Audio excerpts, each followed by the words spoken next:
رات کا مہینہ چل رہا تھا. رات کے تقریباً 10 بجے میں گھر پر اکیلا سونے کی کوشش کر رہا تھا.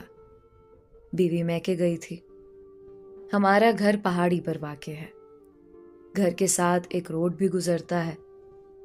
بہت زور سے بارش ہو رہی تھی، پر کچھ دیر میں نے محسوس کیا کہ کوئی دروازہ کھٹکھٹا رہا ہے.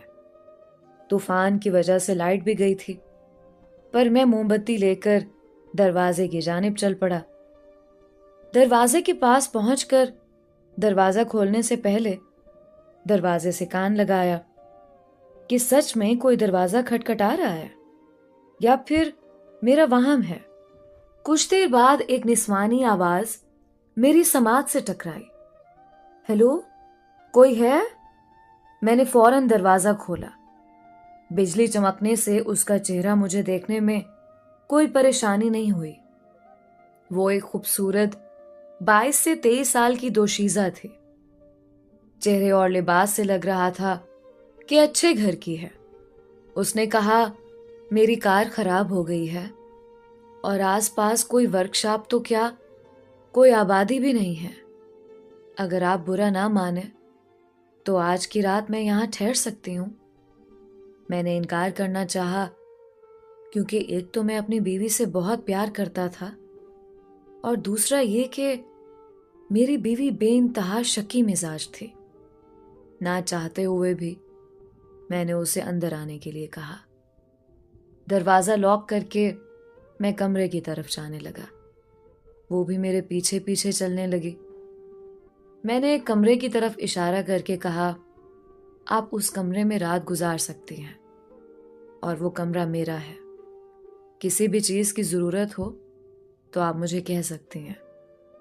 وہ کافی بھیگ چکی تھی. اس نے مجھ سے ٹاول مانگا. میں نے کہا، کمرے میں سب کچھ ہے. آپ چاہیں تو الماری میں میری بیوی کے کپڑے لے سکتی ہیں. بس جس طرح کپڑے نکالیں اسی طرح واپس رکھ دینا. وہ سمجھ نہیں پائی، بس کمرے کی طرف جانے لگی. میں بھی اپنے کمرے کی طرف جانے لگا. کمرے میں آ کر میں نے کمرہ اندر سے لاک کیا اور موم بتی بجھا کر لیٹ گیا اور سوچ رہا تھا کہ اگر میری بیوی کو پتہ چل گیا کہ میں نے ایک اجنبی لڑکی کو گھر میں پناہ دی تو وہ میرے ساتھ کیا سلوک کرے گی. اس سوچ سے ہی میرے رونگٹے کھڑے ہو گئے. پر اب کچھ نہیں ہو سکتا تھا. لڑکی دوسرے کمرے میں تھی. اس کو نکالنا صحیح نہ تھا. اسی سوچ میں تھا کہ میرے کمرے کا دروازہ کسی نے کھٹکھٹایا. میں نے کہا، جی ابھی آیا. دروازہ کھولا تو وہ اجنبی لڑکی کھڑی مسکرا رہی تھی. میں نے پوچھا، کیا ہوا؟ اس نے کہا، ایک کپ چائے ملے گی؟ بہت ٹھنڈ لگ رہی ہے، شاید زکام ہو گیا ہے. میں نے کچن کی طرف اشارہ کیا. وہاں جا کے بنا لو. وہ کچن میں چلی گئی. میں اپنے کمرے میں واپس آ کر لیٹ گیا. کچھ دیر بعد دروازہ کھلا. آپ کے لیے بھی ایک کپ لائی ہوں، اس نے مسکراتے ہوئے کہا. میں نے نہ چاہتے ہوئے بھی اس کے ہاتھ سے کپ لیا اور بیٹھ کے پینے لگا. ساتھ میں سوچ رہا تھا کہ کہیں اس نے چائے میں کچھ ملایا نہ ہو، اور غور سے اس کا جائزہ لینے لگا.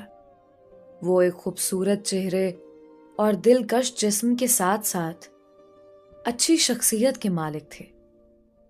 کہیں سے بھی ایسا نہیں لگا کہ وہ کوئی چوری یا غلط سرگرمیوں میں ملوث ہو سکتی ہے. اچھی طرح اطمینان کرنے کے بعد میں چائے پینے لگا.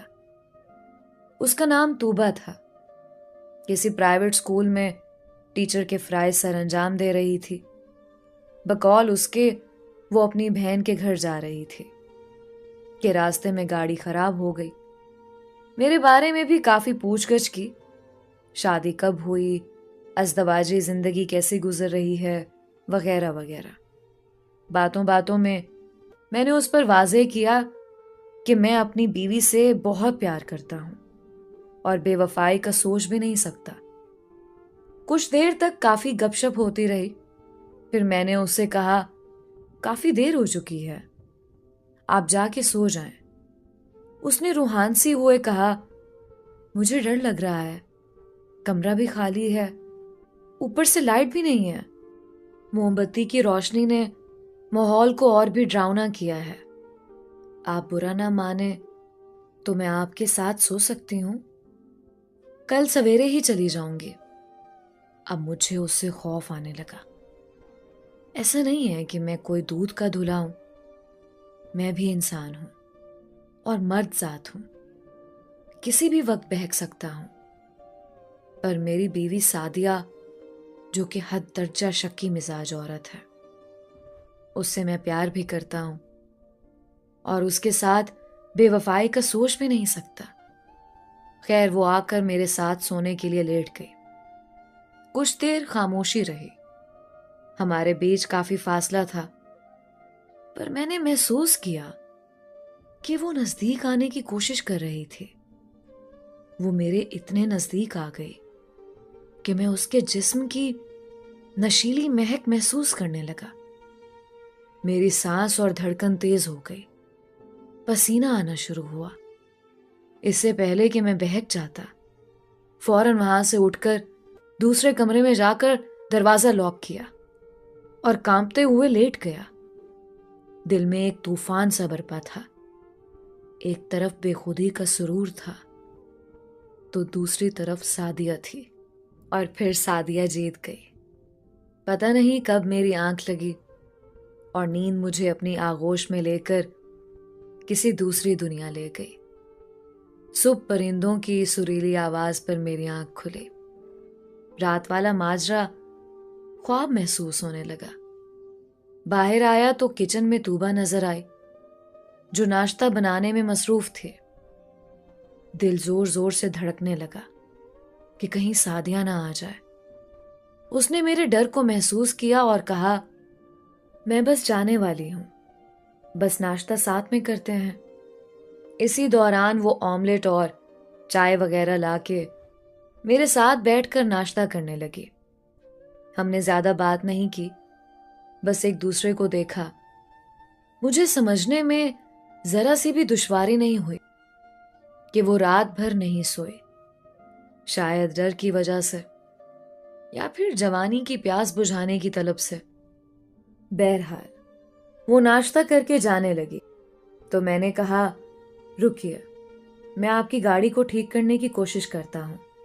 اس نے پیار بھری نظر سے مجھے دیکھ کر کہا، نہیں، آپ کا بہت بہت شکریہ، بس بیٹری کی وائر میں تھوڑا سا مسئلہ ہے، رات کو اندھیرا تھا، کر پانا مشکل تھا، اب آسانی سے ہو جائے گا۔ میں نے ہاں میں سر ہلایا۔ اس نے دل سے شکریہ ادا کیا اور چلی گئی۔ میں حسب معمول کام پہ چلا گیا۔ شام کو گھر واپس آیا تو دیکھا کہ سعدیہ آ چکی تھی۔ سلام دعا کے بعد میں نے محسوس کیا کہ سعدیہ کے تیور اچھے نہیں تھے۔ پوچھنے پر اس نے پورا گھر سر پر اٹھا لیا۔ میری غیر موجودگی میں تم ایسی حرکت کرو گے؟ کبھی سوچا بھی نہیں تھا۔ مجھ پر جیسے آسمان ٹوٹ پڑا، پر اپنے ضمیر کے سامنے سرخرو تھا، کیونکہ میں نے کوئی بھی ایسا گناہ نہیں کیا تھا جس پر میں سزا کا مستحق ٹھہر جاؤں۔ کافی منت سماجت کی، قسم لیے، کان پکڑ لیے، پر سعدیہ ٹس سے مس نہ ہوئی۔ اس نے بس ایک ضد پکڑ رکھی تھی، مجھے اب تمہارے ساتھ نہیں رہنا۔ اپنا سب کچھ پیک کرنے لگی۔ میں دنگ رہ گیا، پتہ نہیں وہ کیا کیا بک رہی تھی۔ بس میں ایک مجسمے کی طرح کھڑا سب کچھ دیکھ رہا تھا۔ پہلی بار میں نے سوچا، کاش وہ گناہ میں کرتا، کیونکہ سزا تو ویسے بھی مجھے مل رہی ہے۔ اس نے جاتے ہوئے ایک بار بھی مڑ کر نہیں دیکھا۔ کتنی پتھر دل تھی۔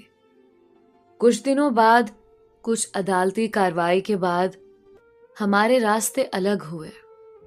کچھ عرصہ میں نے سوگ منایا، پھر آہستہ آہستہ زندگی اپنی پٹڑی پر آ گئی۔ میری شادی ہوئی، بیوی نے پچھلے سارے غم بھلوا دیے۔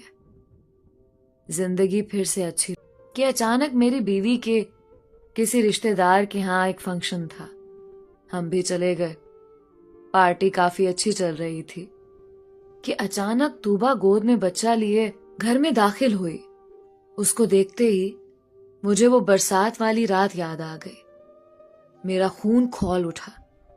دل کر رہا تھا کہ ابھی جا کر اس فریبی عورت کو مار ڈالوں، پر اور مہمانوں کی وجہ سے دل پہ ضبط کیا اور آرام سے اس کے پاس جا کر پوچھا، اس رات میں نے ایسی کون سی حرکت کی تھی جو تم نے میری بیوی کو جھوٹ بول کر میری زندگی تباہ کر ڈالی؟